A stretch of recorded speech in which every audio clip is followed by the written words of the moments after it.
75 साल की आजादी का पहला राजनीतिक भाषण किसी व्यक्ति के रूप में सुना जा सकता है, उसका नाम चाहे अखिलेश यादव ही क्यों न हो, लेकिन राष्ट्र जिसे चाहता है, देश की आम जनता जिसे चाहती है, जिस भाषण को सुनना चाहती कि उसकी खेती से लेके उसके युवाओं से लेके जय जवान जय किसान की आवाज देश की संसद में सर्वोच्चता के साथ उठाई जाए, प्रथम प्राथमिकता के साथ मातृशक्ति की सुरक्षा की गारंटी की बात उठाई जाए, युवाओं के रोजगार का मामला हो या महंगाई का मामला हो या बजट पर लिपापोती करने वाले चरित्र की व्यवहारिक सच्चाइयों को सामने रखने का विषय क्यों न हो, या फिर इलेक्शन कमीशन या फिर इलेक्शन कमीशन जैसे तमाम संवैधानिक संस्थाओं को अपाहिज बनाने का ही मुद्दा क्यों न हो, उन सारे मुद्दों को व्यवहारिक जमीन पर रखते हुए उसके आईने से देश की सबसे बड़ी पंचायत में किसी सांसद ने बतौर देश का प्रतिनिधित्व करते हुए पहली बार दुनिया के शायद इतिहास में ऐसा भाषण हुआ होगा यदि इसका तुलनात्मक अध्ययन किया जाए। ऐसा व्यक्तित्व, ऐसा भाषण, ऐसा उद्घोष और वो भी दुनिया की सबसे बड़ी प्रजातांत्रिक लोकतांत्रिक राष्ट्र की पंचायत में, जिसमें आप ट्रैफिक मैनेज नहीं कर पा रहे हैं। आप हर शहर में ये कहा गया कि कोई शहर से निकले नहीं, सब के सब वहीं पर रुक जाएं, आगे नहीं जा सकते, दर्शन नहीं कर सकते। अगर ये सच्चाई नहीं है, सभापति महोदय, सब बॉर्डर सील हुए हैं, जितना भारत के लोग सब बॉर्डर सील हुए हैं, और फिर चांद पर पहुंचने का क्या फायदा जब जमीन की समस्याएं न दिखती हों आपको, जमीन की समस्याएं न दिखती हों। और सभापति महोदय, मैं सरकार से जानना चाहता हूं वो ड्रोन कहां हैं, वो जो डिजिटल इंडिया की बात कही गई थी वो कहां है। जो लोग अभी तक इस बात की डिजिट नहीं दे पा रहे हैं कि कितने लोगों की जान गई है, कितने लोग वहां पर खो गए हैं। सभापति, सरकार से जानना चाहता हूं वो ड्रोन कहां हैं, वो जो डिजिटल इंडिया की बात कही गई थी वो कहां है। जो लोग अभी तक इस बात की डिजिट नहीं दे पा रहे हैं कि कितने लोगों की जान गई है, कितने लोग वहां पर खो गए हैं। सभापति, यात्रा निरर्थक है अगर 11 साल बाद भी मंजिल का अता पता नहीं है, तो ये यात्रा कौन सी है अध्यक्ष महोदय। जब आपने कहा कि हमारे सामने प्रतिकूल भू राजनीतिक परिस्थितियां हैं, तो अध्यक्ष महोदय ये बताए सरकार कि आपने उन्हीं प्रतिकूलों को क्यों होने दिया, प्रतिकूल परिस्थितियों को क्यों बनने दिया, हमारे संबंध पड़ोसियों से क्यों खराब हुए, हमारी सीमाएं क्यों असुरक्षित हुई, हम क्यों अपनी बात अंतर्राष्ट्रीय पटल पर रखने में कामयाब नहीं हुए हैं। जब आपने कहा कि हमारी अर्थव्यवस्था सभी प्रमुख वैश्विक अर्थव्यवस्थाओं के बीच सबसे तेजी से बढ़ने वाली अर्थव्यवस्था है, तो आप ये क्यों भूल गए कि हमारा रुपया उनके शासनकाल में सबसे निचले स्तर पर पहुंच गया है। सबका विकास का आपका नारा सबका विनाश में कैसे बदल गया है, क्योंकि जब रुपया नीचे जाएगा तो विनाश का ही रास्ता खोलेगा। बड़े से लेकर छोटे उद्योग धंधे दुकानदारी सब चौपट क्यों हो गए हैं। मेक इन इंडिया, मुद्रा योजना, स्किल इंडिया, ये सब नाकामी की किताब के चैप्टर कैसे बन गए। वहां सवाल ये कि कैसे व्यापार कारोबार केवल कुछ लोगों के हाथ में ही सिमट गया और बाकी सबका काम धाम क्यों मिट गया। अध्यक्ष महोदय, हम भी मानते हैं कि कोई देश केवल उसकी मिट्टी से नहीं है, बल्कि देश उसके लोगों से है, लेकिन आप लोग ये बात सिर्फ कहते हैं, करते नहीं हैं। जनता आपके लिए बस नारे का विषय है। आप कहती हैं कि हमारे लिए विकसित भारत में शामिल हैं गरीबी से मुक्ति, 100% अच्छे स्तर की स्कूली शिक्षा, बेहतरीन सस्ती और सर्वसुलभ स्वास्थ्य सेवाओं तक पहुंच, 100% कुशल कामगार के साथ सार्थक रोजगार, आर्थिक गतिविधियों से 70% महिलाएं और देश को food basket of the world बनाने वाले किसान। अगर ये आपका लक्ष्य है, पर क्या आपके राज्य में अमीरी गरीबी की खाई नहीं बढ़ी। भू के इंडेक्स में हम कहां जा पहुंचे हैं। स्कूली शिक्षा का बजट कम नहीं हुआ, स्वास्थ्य सेवाएं महंगी नहीं हुई, यहां तक कि अपने स्वास्थ्य बीमा पे भी टैक्स लगा दिया है। आपने योग्य लोगों को बेरोजगारी के अंधेरे में धकेला और आपके बड़े बड़े नेताओं ने तो यहां तक कह दिया कि कमी नौकरी की नहीं है, योग्यता की है। अपनी युवा पीढ़ी को हताश निराश करने का पाप आप लोगों ने किया है। कुशल कारीगर के नाम पर आपने युवाओं को डिलीवरी पर्सन बनाकर छोड़ दिया है। आपके राज्य में महिलाओं के खिलाफ अपराध के आंकड़े बढ़े हैं। ऐसे असुरक्षित माहौल में आप कैसे आर्थिक गतिविधियों में उनकी भागीदारी की बात कर सकते हैं? आपके मंत्रिमंडल में ही कितनी भागीदारी है ये आपसे अच्छा और कौन जानता होगा। रही बात food basket of the world बनाने की बात, तो पहले आपसे आग्रह की आप अपने लोगों की थाली भर दीजिए। ऐसे हवाई जुमले उछालिए, कम उछालिए। इनमें अध्यक्ष महोदय, मैं अपनी बात को खत्म करता हुआ इतना ही कहना चाहता हूं कि इस बजट में जिन 6 क्षेत्रों में परिवर्तनकारी सुधार की बात कही गई है, उनमें से कराधान अब तक सफल नहीं होगा जब तक उसे सरल, पारदर्शी और ईमानदार नहीं बनाया जाएगा। जब तक विद्युत क्षेत्र को निजी हाथों में सौंपकर मनमानी वसूली से रोका नहीं जाएगा। शहरी विकास के नाम पर जब तक जमीनों कुछ धनवानों के हाथों में कौड़ियों के दाम बेचने का खेल खत्म नहीं किया जाएगा।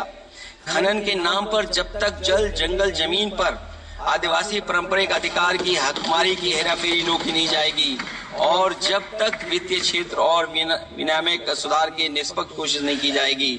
अंत में मैं अध्यक्ष महोदय इतना ही कहना चाहूंगा कि असली तरक्की है वही जो हर फर्क मिटाती है। असली तरक्की है वही जो हर फर्क मिटाती है, जो हर तरफ खुशहाली के गुलशन खिलाती है। इन्हीं शब्दों के साथ अध्यक्ष महोदय मैं धन्यवाद देना चाहता हूं। मैं इस बजट का विरोध करता हूं। ये रोड मैप कहीं नहीं दिखाता है कि जिससे विकसित भारत महोदय। अभी आप सुन रहे थे समाजवादी पार्टी राष्ट्रीय अध्यक्ष अखिलेश यादव जी को। उन्होंने कहा कि अमीरी और गरीबी के बीच का जब तक फर्क नहीं खत्म होता तब तक उस किसी भी बजट के कोई मायने नहीं होता। विकास की बात करना और जमीन पर उसे उतारना दोनों अलग अलग विषय हैं। नमस्कार मित्रों, न्याय मित्र भारत की बात में आप सबका स्वागत। देश की सरकार का दायित्व होता है कि समय पर उसके संवैधानिक दायित्वों की पूर्णावती सुनिश्चित हो।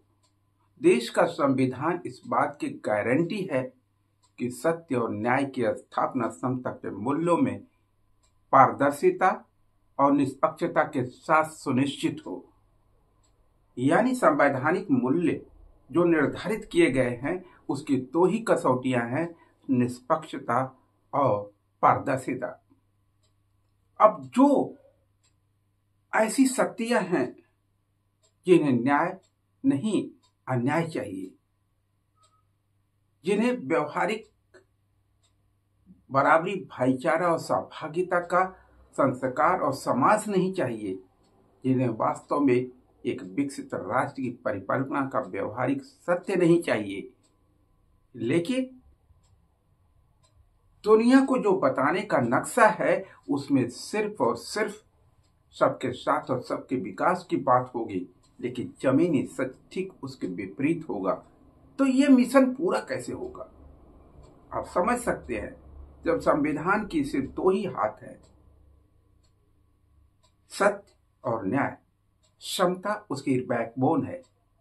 समता के बैकबोन के 2 हाथ सत्य और न्याय, और उसकी 2 ही कसौटियां हैं, निष्पक्षता और पारदर्शिता। यानी अन्याय, अत्याचार और भ्रष्टाचार को अपनी शक्ति समझने वाले कभी भी सत्य, न्याय और शांति का रास्ता उनका अपना रास्ता नहीं हो सकता। तो निश्चित रूप से पारदर्शिता को प्रभावित करना होगा, निष्पक्षता को रोकना होगा, यानी निष्पक्षता को पक्षपात में और पारदर्शिता को गैर पारदर्शिता में परिवर्तित करना होगा। यानी संवैधानिक मूल्यों की हत्या। क्या यह सत्य नहीं? क्या ये आम जनता को जिस देश में रहती है उस देश का डीएनए नहीं पता? जिस देश भारत का बराबरी, भाईचारा उसके डीएनए है, उसका सामाजिक स्ट्रक्चर है, वो आज नहीं सदियों पुराना है, उसके संविधान के मूल्यों के साथ कुछ तथाकथित एक झुंड, चाहे वो पार्टी के रूप में हो या समाज के किसी असंवैधानिक ग्रुप के रूप में हो, देश की संवैधानिकता उस सत्य और न्याय के रास्ते को अन्याय, अत्याचार और असहयोग के रास्ते पर चलने के लिए बाध्य करने के लिए निश्चित रूप से संवैधानिक मूल्यों की निष्पक्षता और उसकी पारदर्शिता को प्रभावित करना होगा। यानी संविधान को कूटनीतिक तरीके से बदलना होगा, जो दिखे न मगर बदलाव जरूर हो। मिल्कीपुर जो अयोध्या जैसी पवित्र भगवान श्री राम की जन्मभूमि, जहां के लोगों ने वहां से सांसद समाजवादियों को बना दिया और वहां की जनता ने अपनी ही विधानसभा मिल्कीपुर से फिर से समाजवादियों को ही अपना नेतृत्व देना उचित समझा, क्योंकि वहां की जनता अपने लिए उसे सत्य और न्याय का सच्चा पैरोकार चाहिए था, झूठ और फरेब का बहुरूपिया नहीं। तो जब एक जनता ने तय कर लिया कि मुझे झूठ और फरेब, धोखेबाज, मक्कार, अन्यायी, अत्याचारी और असहयोगी संस्कारों वाला बहुरूपिया नहीं चाहिए, मुझे सत्य और न्याय की पारदर्शिता का संस्थापक एक आम सरल व्यक्तित्व चाहिए, जो उसके अधिकारों की आवाज, उसके संवैधानिक दायित्वों का न्यायिक संरक्षण और संवैधानिक संरक्षण का दायित्व निभाए, ऐसा विधायक चाहिए, ऐसा सांसद चाहिए। तो निश्चित रूप से पार्टी कोई भी हो जो ऐसे मूल्यों का संरक्षक है, जनता उसी के साथ खड़ी होगी। यह बात पार्टी की नहीं है, बात विचारों की है।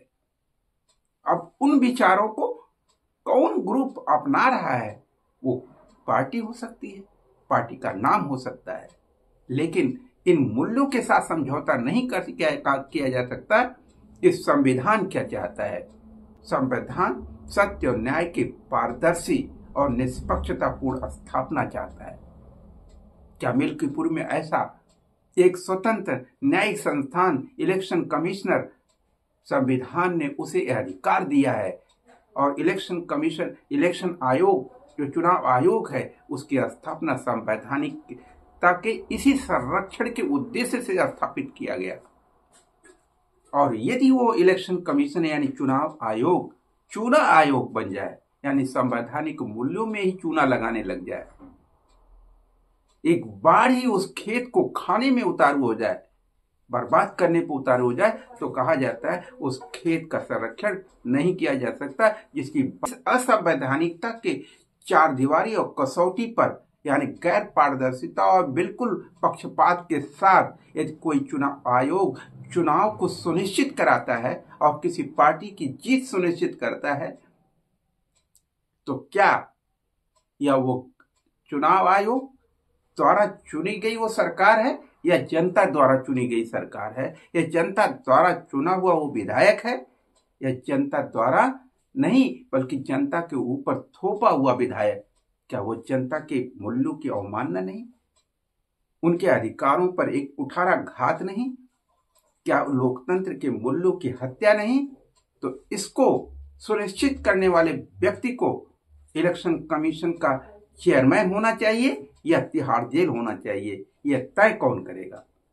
क्या सुप्रीम कोर्ट स्वयं संज्ञान लेकर के इन संवैधानिक अवमाननाओं का फैसला न्यायपूर्वक कर पाएगी? वही न्याय जिसमें सत्य की स्थापना की प्रक्रिया ही न्यायिक प्रक्रिया है और उसमें निष्पक्षता और पारदर्शिता ही उसकी गारंटी है। तो निश्चित रूप से ये सुप्रीम कोर्ट का दायित्व है कि वह स्व संज्ञान ले और राष्ट्र हित में सत्य और न्याय की स्थापना पारदर्शिता और निष्पक्षता से सुनिश्चित करे। यदि ऐसा नहीं हुआ तो फैसला जनता के हाथ में होगा और जनता जनक्रांति का रास्ता अपना सकती है।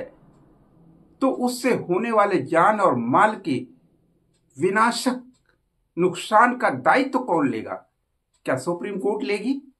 क्या इलेक्शन कमीशन लेगा? या देश की वर्तमान सरकार लेगी, जो ऐसे तमाम तांडव कर रही है, जो तमाम असंवैधानिक संस्थानों को अपाहिज बना रही है, जिनकी पारदर्शिता और निष्पक्षता को कलंकित कर रही है। सिर्फ उसका रास्ता है भ्रष्टाचार का। आपको प्रमोशन दिया जाएगा, आप रिटायर हो जाएंगे, दोबारा आपको राज्यसभा का सांसद बना दिया जाएगा, आपको राज्यपाल बना दिया जाएगा कहीं का। जब तक ये ब्राइबरी आफ्टर द रिटायरमेंट रहेगी, ब्राइबरी आफ्टर द रिटायरमेंट की जो बेनिफिट है, इसको इलीगल, असंवैधानिक, उच्चतम न्यायालय का दायित्व है कि ऐसी तमाम प्रक्रियाओं जो असंवैधानिक संस्थानों के स्वामी हैं, जिनका जिम्मेदारी है संवैधानिक मूल्यों की स्वतंत्र स्थापना, निष्पक्षता और पारदर्शिता, तो ऐसे लोगों को रिटायरमेंट बेनिफिट किसी पार्टी से लेने का बिल्कुल भी असंवैधानिक होना चाहिए। तभी ये तमाम संस्थानों के मठाधीश अपने न्यायिक धर्म को पूरा कर पाएंगे। और ये कार्य सरकार नहीं करती है। सरकार तानाशाह सरकार बनना चाहती है, वो लोकतंत्र की हत्यारी सरकार बनना चाहती है, तो जिम्मेदारी सिर्फ उच्चतम न्यायालय पर पड़ती है। क्योंकि आने वाली विध्वंसक परिस्थितियों का जिम्मेदार कौन होगा? जब देश, काल और परिस्थितियां पूरी वैश्विक स्तर पर साइबर क्राइम से ग्रसित हो चुकी हों। भारत की जीडीपी 4 ट्रिलियन और साइबर क्राइम की जीडीपी 20 ट्रिलियन हो, यानी 5 गुना। उसके बावजूद थ्रेट हमारे सामने खड़ा है।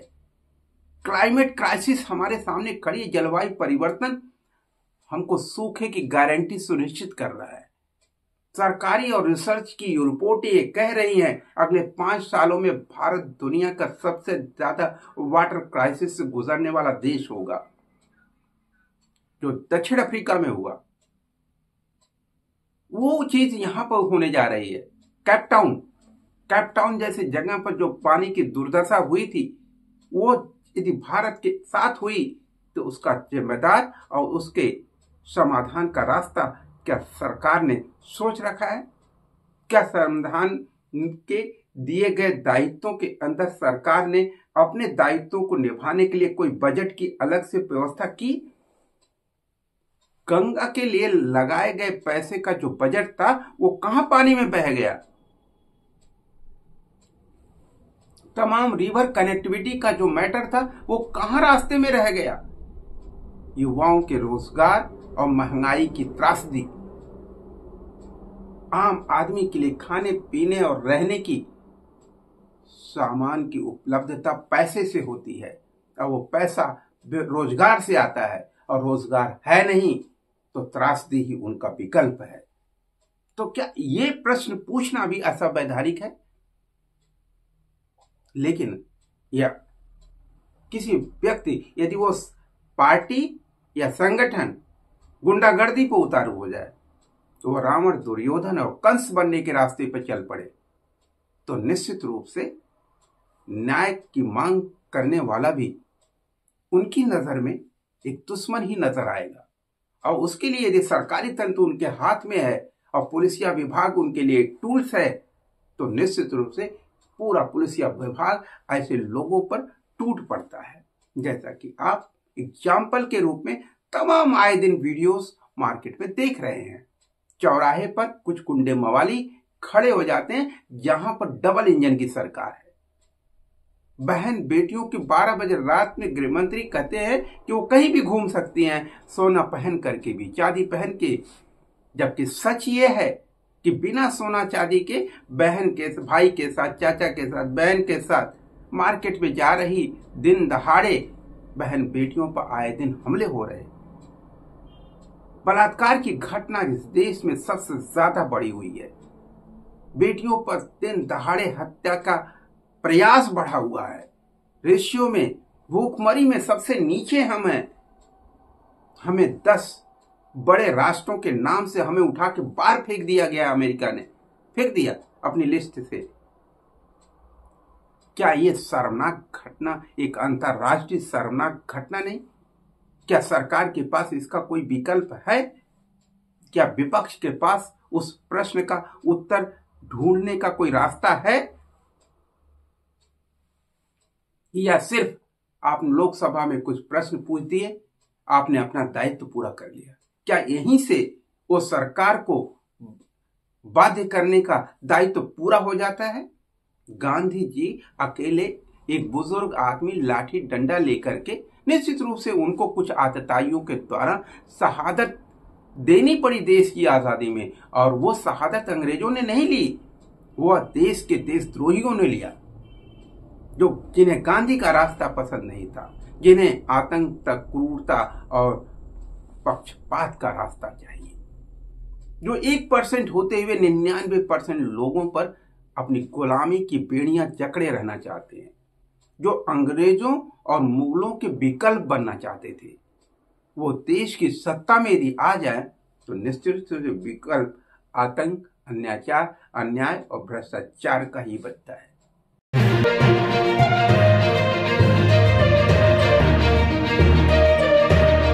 बीबीएस न्यूज पावर के न्याय मित्र भारत की बात में आप सबका स्वागत। उन्हें दो मुख्यमंत्रियों को लगाना पड़ा कि कैसे जाम रुक जाए।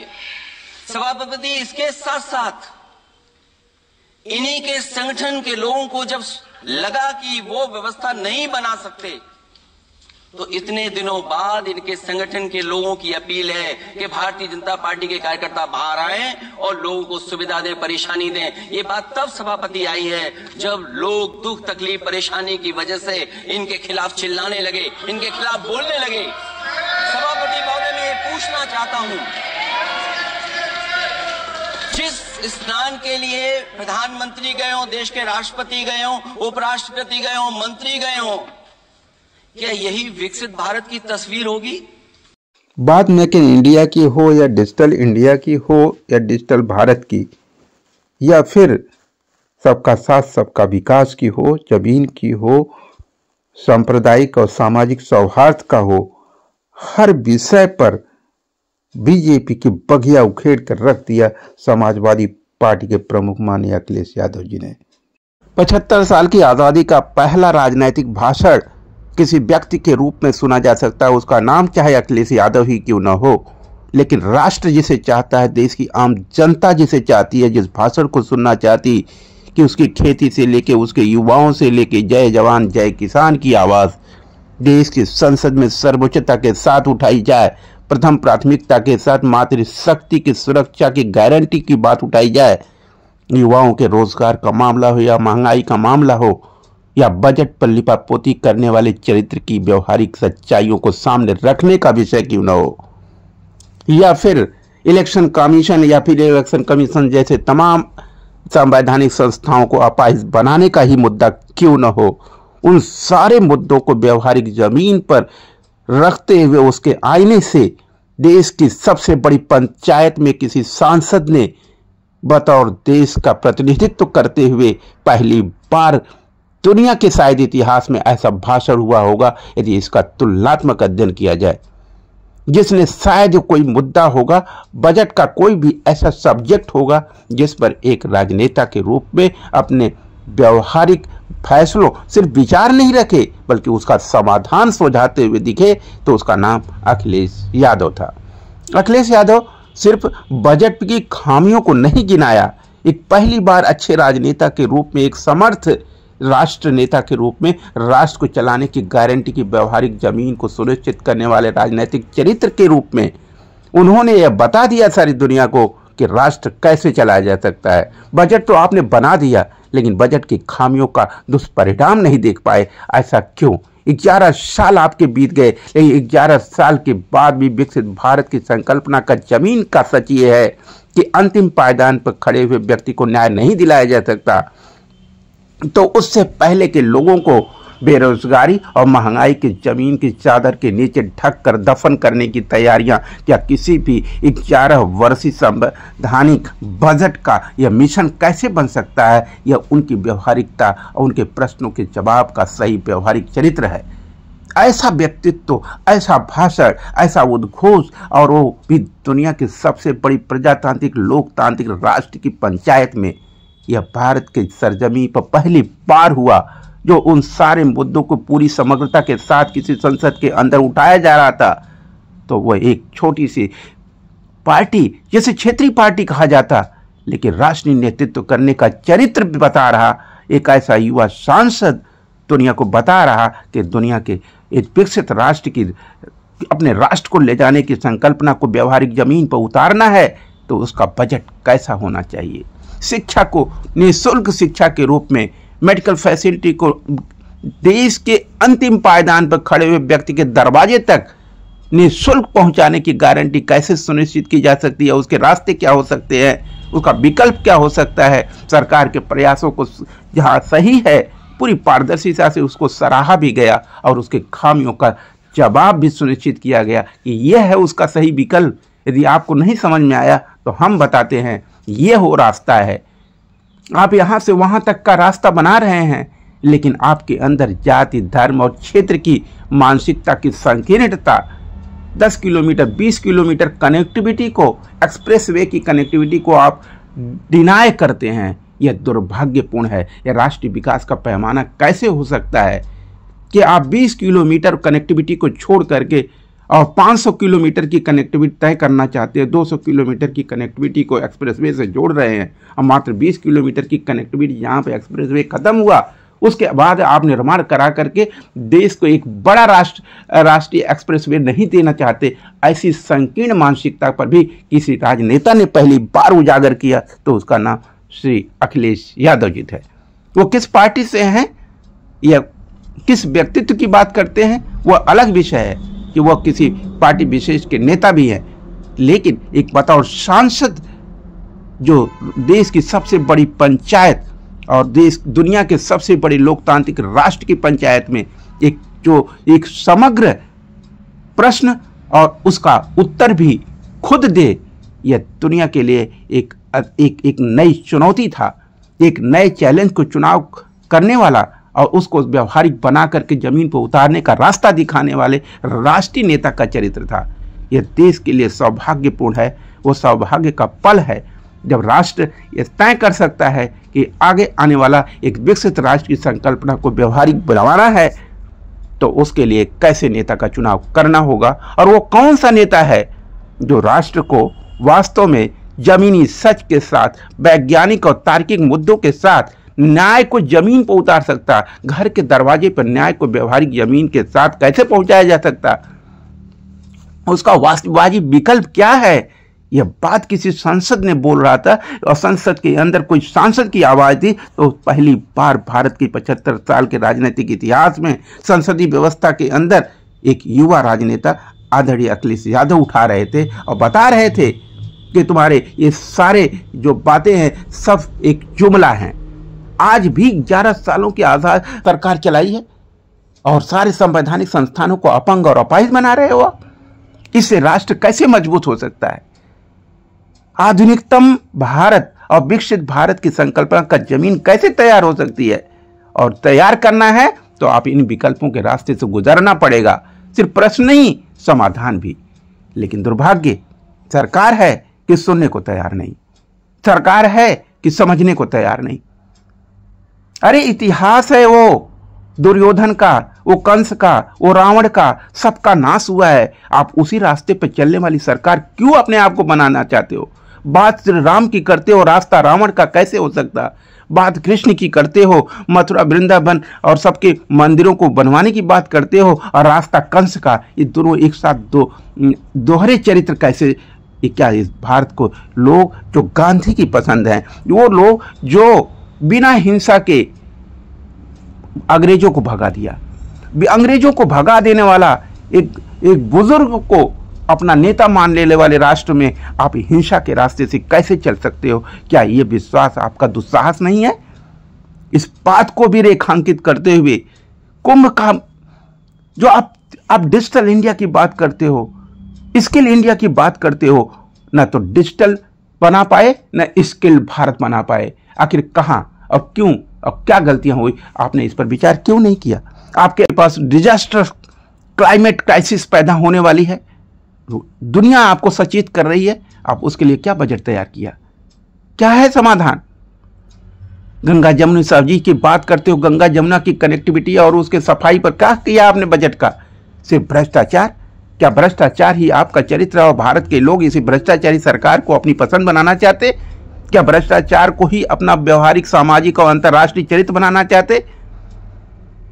आपको डंकी रूट से जाने वाले बेरोजगार भारतीयों पर उनको कलंकित करने के लिए, उन पर अंतर्राष्ट्रीय कलंक का थप्पा लगाने के लिए उनके हाथों में, उनके कमर में, उनके पैरों में बेड़ियां बांध करके अपने एक लोडर, माल ढोने वाले, और वो भी युद्ध स्तर पर, युद्ध में उपयोग करने वाले हेलीकॉप्टर पर बैठा करके आपके देश में छोड़कर जाता है अमेरिका, जिसे आप कहते हो अब की बार ट्रंप सरकार।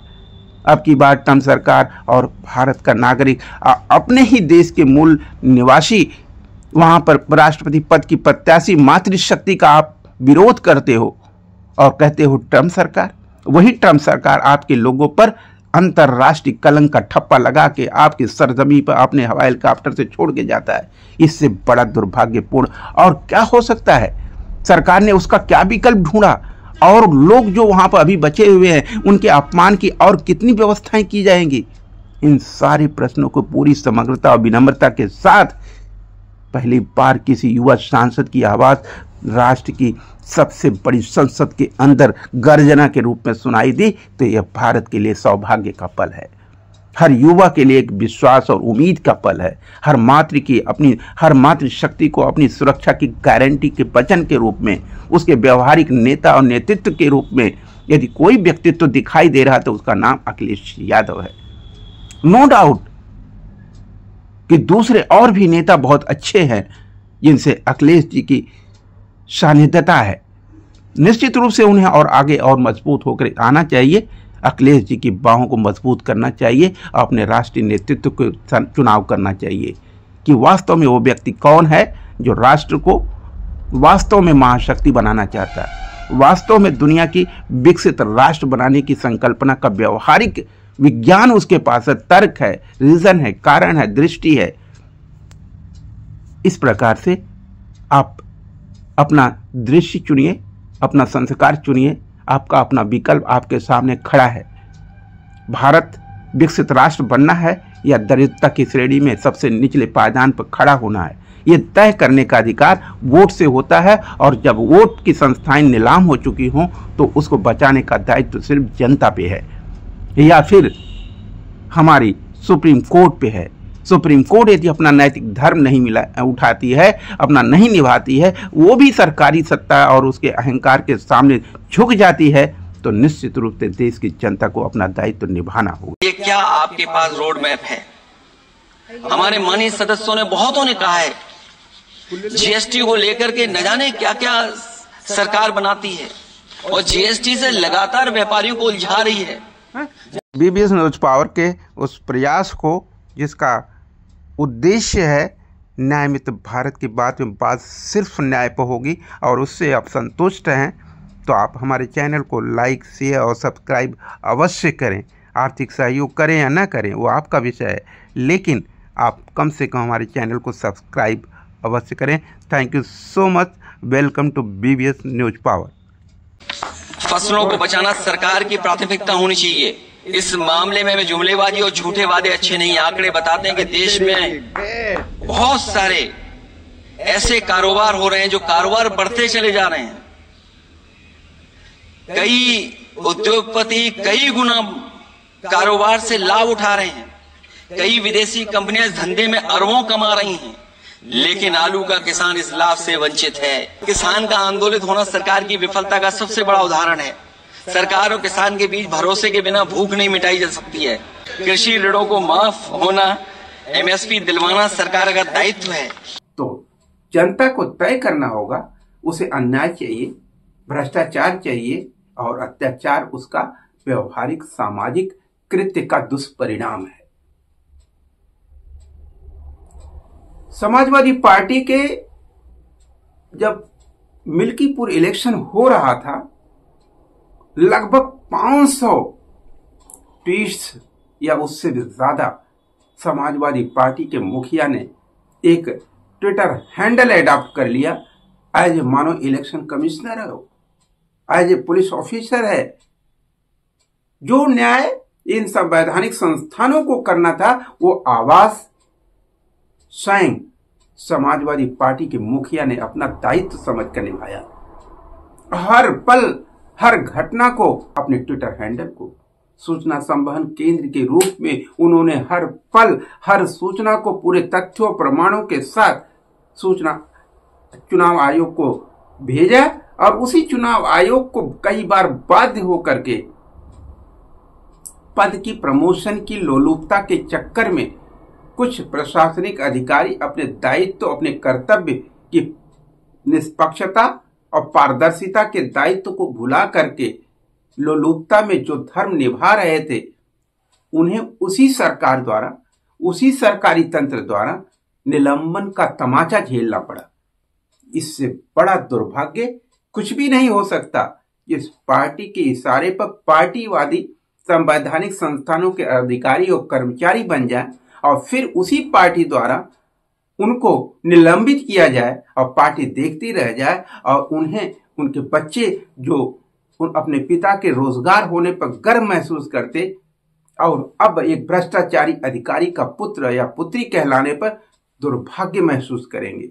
यह अभिशाप सिर्फ उस अधिकारी और कर्मचारी पे नहीं बल्कि उसकी अगली पीढ़ियों को भी झेलना पड़ेगा।